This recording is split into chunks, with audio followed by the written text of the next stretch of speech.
saat ini tidak terdapat niatan Indonesia untuk membuka hubungan diplomatik dengan Israel. Pelecehan gitu loh. Nah, saya berharap betul pemerintah Indonesia itu tidak tergoda ya. Betul-betul sangat serius nih konsekuensinya.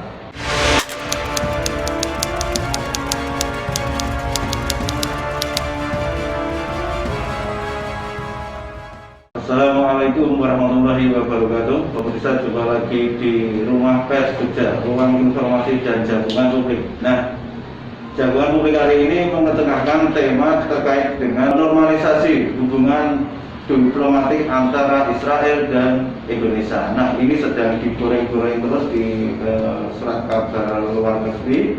Nah, kita Rumah Pers Jogja hari ini berkesempatan langsung untuk mengulas tema tersebut dengan beliau, seorang tokoh di Yogyakarta yang tidak asing lagi, dan sekarang ini beliau sedang aktif duduk sebagai anggota Komisi 1 DPR RI, yaitu Bapak Dr. Sukamta. Baik, kita langsung sapa saja beliau. Apa kabar Pak Sukamta? Baik, sehat. Ya, Terima kasih. baik ya Pak. Pak, ini langsung saja ya Pak ke pertanyaan ya Pak. Ya. Nah, ini Pak,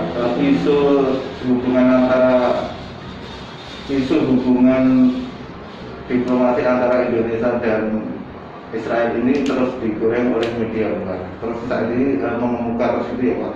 Nah, ini bagaimana Bapak menangkap pemberitaan ini? Padahal pemerintah sendiri sudah dari Kementerian Luar Negeri sudah menyatakan tegas untuk tidak tergoda atau tidak terlalu oleh untuk menormalisasikan hubungan tersebut.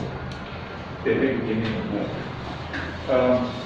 Israel ini sejak melakukan migrasi besar-besaran ke tanah Palestina, kemudian mendeklarasikan diri menjadi negara Israel, mereka menyadari bahwa tantangannya ini besar karena mereka ini merebut tanahnya masyarakat yang sudah ada ratusan mungkin ribuan tahun di wilayah itu, yaitu bangsa Palestina. Maka Israel ini selalu mencari cara agar eksistensinya itu diakui oleh dunia. Mereka tidak cukup atau tidak merasa cukup hanya diakui oleh beberapa negara besar. Mereka ingin seluruh negara di dunia ini mengakui, utamanya negeri-negeri Muslim. Nah, Indonesia sejak merdeka di tahun 45, kemudian Israel itu kan 48 ya, kita mengalami berbagai macam dinamika sampai tahun 50-an. Israel itu sudah merayu Indonesia. Jadi, ini adalah amanat konstitusi. Di dalam pembukaan UUD 45 itu secara jelas ditegaskan bahwa kemerdekaan itu adalah hak segala bangsa dan penjajah di atas dunia itu harus dihapuskan. Kami berharap ya berita-berita yang ada di luar Israel itu begini, dia selalu mencari celah, dan kalau ada celah sedikit itu selalu dimaksimalkan gitu. Dan salah satu cara yang selalu ditempuh selama ini adalah Israel itu selalu mendahului dengan membuat opini melalui media massa. Ini saat ini masih dalam rangka membangun opini nih dari luar Indonesia. Opini yang dipakai untuk menekan Indonesia itu bukan semata-mata opini kosong, tetapi itu ada data-data fakta-fakta kerasnya ya, yang mendukung opini itu. Misalnya soal tawaran investasi ya, Indonesia kalau mau berhubungan diplomatik dengan Israel, membuka hubungan diplomatik dengan Israel, akan diberi investasi tambahan $1 miliar.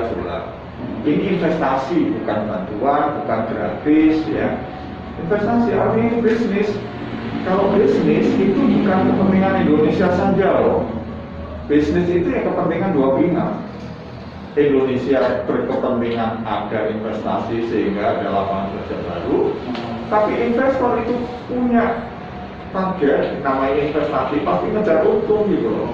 Nggak mungkin melihat Indonesia kalau tidak ada keuntungan mau investasi. Jadi ini yang ditawarkan itu investasi.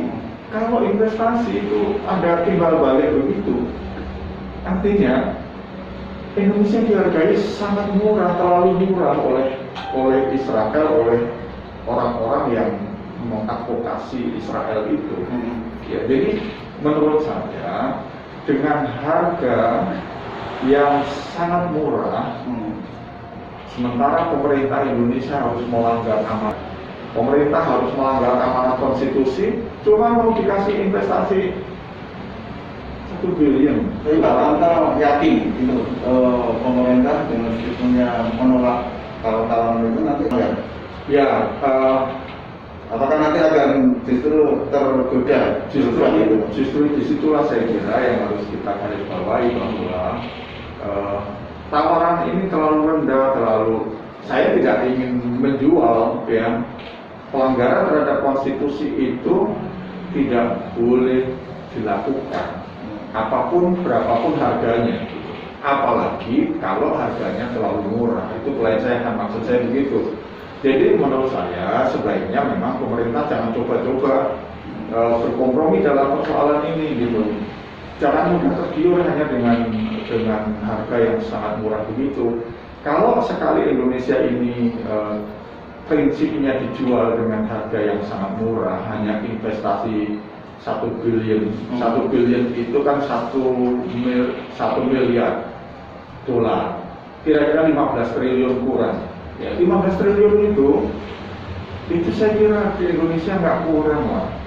Kalau investasinya 1.000-2.000 triliun itu baru masuk akal, ya, untuk sebuah pelanggaran terhadap konstitusi. Ya, kalau hanya 15 triliun itu pelecehan gitu loh. Nah, saya berharap betul pemerintah Indonesia itu tidak tergoda, ya. Betul-betul sangat serius nih konsekuensinya, ya. Mudah-mudahan statement Pak Presiden Jokowi itu betul-betul didengarkan oleh seluruh anak buahnya. Indonesia istiqomah, jangan kemudian diam-diam melalui jalur belakang, ya, itu justru menjalin hubungan dan kemudian melakukan berbagai macam transaksi dengan Israel, ya. Karena kalau konsisten mau mendukung kemerdekaan, itu bukan hanya kasih, yang penting aku tidak buka hubungan diplomatik, bukan begitu. Itu minimalis sekali. Kan kita rakyat ini kan bertanya-tanya, oke, kalau Indonesia mau konsisten menjalankan undang-undang, dulu Soekarno membuat konferensi Afrika, Soekarno membuat gerakan non-blok, sekarang presiden sekarang membuat apa, gitu kan? Dia secara proaktif, progresif, membantu proses kemerdekaan bangsa Palestina. Gitu. Jadi ini babnya adalah bab ideologis, DNA kita sebagai bangsa pejuang yang meraih kemerdekaan Indonesia dari perjuangan berdarah-darah gitu. Ya, jadi ini penting digarisbawahi, jangan sampai kemudian kita menjadi bangsa yang sangat pragmatis, dan sekali kita bertindak pragmatis begini, nanti Indonesia ini akan dihargai murah oleh bangsa-bangsa. Next time ketika Indonesia vokal di PBB, kita vokal di forum-forum multilateral, kita ini nanti akan dihargai dengan murah oleh bangsa-bangsa lain. Bagaimana dengan ini Pak, adanya foreign visa yang warga Israel bisa ke Indonesia itu? Jadi begini, bisa menjadi pintu masuk kan? Calling visa ini kan saya melihat ini sebagai gesture aja, gesture, karena ini tidak bisa dilepaskan dari ketika ada pejabat tinggi Indonesia itu bertemu dengan Kushner, menantunya Trump, kemudian diterima Trump, dijanjikan investasi, ya, melalui UAE dan lembaga-lembaga investasi yang terkait. Beberapa saat kemudian muncul geger soal calling visa. Jadi calling visa ini sebetulnya pemerintah mengatakan bahwa itu kebijakan sejak 2012. Ya memang 2012 dulu ada ketika ada atlet Israel mau masuk, dia minta izin, diadvokasi oleh pejabat tinggi Indonesia saat itu, tapi kan kemudian dibatalkan. Di dalam tata pergaulan diplomasi internasional itu, pemerintah satu negara ya, termasuk Indonesia, itu akan menjaga jarak dengan pemerintahan presiden yang sudah nggak kepilih lagi, yang sudah dimisioner. Di Amerika ini kan sedang terjadi masa transisi, ya, di mana presiden yang sudah dimisioner mau diganti itu sudah nggak bisa mengambil keputusan strategis lagi. Tapi kenapa pemerintah Indonesia kok ngejar banget, gitu? Dan kenapa si Trump dengan timnya itu ngebut banget memanfaatkan hari-hari terakhir di pemerintahan itu untuk mendorong negara-negara itu untuk membuka hubungan diplomatik dengan Israel? Ini ada apa? Ini kepentingan besarnya, mungkin kepentingan Amerika, mungkin kepentingan Trump dan kelompoknya, mungkin kepentingan Israel. Nah, saya berharap pemerintah Indonesia nggak masuk jebakan ini. Ya, ini trap ini. Bapak lebih yakin sikap dalam hal ini sikap Indonesia nanti lebih kuat daripada misal Bahrain, Sudan, itu yang akhirnya sudah resmi. Justru itu yang mengkhawatirkan, karena kenapa kok Indonesia seolah-olah ini masuk di dalam jebakan dalam perangkap ini ya. Indonesia digesa-gesa ikut di situ, ya, masuk di situ. Nah, mestinya menurut etika diplomatik yang selama ini dipegang oleh pemerintah Republik Indonesia, Kementerian Luar Negeri utamanya, Indonesia ini biasanya mengambil jarak dengan presiden demisioner dan mulai menjalin kontak dengan tim dari presiden yang terpilih. Kan pelantikannya tinggal menunggu beberapa minggu lagi akan dilakukan pelantikan presiden baru di Amerika. Loh, kalau sekarang dikejar tayang ya, buat kesepakatan dengan Trump dan timnya, apakah presiden baru nanti Joe Biden itu akan pakai tim yang dipakai Trump ini, menantunya Trump dan timnya? Apakah polisi Joe Biden nanti akan sama dengan polisinya Trump? Ya. Loh, kalau ini timnya nggak dipakai, polisinya nggak dipakai lagi, ini kan jadi mubazir satu. Yang kedua, ini juga seolah-olah Indonesia nanti itu akan terjadi kekikukan diplomasi presiden baru dengan presiden terpilih yang baru di Amerika. Saya kira itu tidak menarik bagi pemerintahan Indonesia yang untuk pemerintah Pak Jokowi ini masih 4 tahun lebih, 4 tahun ya paling tidak. Jadi jangan sampai di awal-awal pemerintahan ini membuat langkah-langkah yang justru menjadi blunder selama 4 tahun ke depan. Tapi begini Pak, saya melihat mungkin gini ya Pak, melihat konstelasi politik di Indonesia itu, walaupun pemerintah menginginkan suatu kebijakan, walaupun awalnya itu ditolak, akhirnya terlaksana. Contoh, walaupun akhirnya, contoh misalnya ini, buku omnibus law, terus kemudian ada lagi reformasi KPK. Nah, kemungkinan seperti ini melihat konstelasi politik yang penolakan itu, resistensi penolakan itu akhirnya juga hilang dengan sendirinya gitu.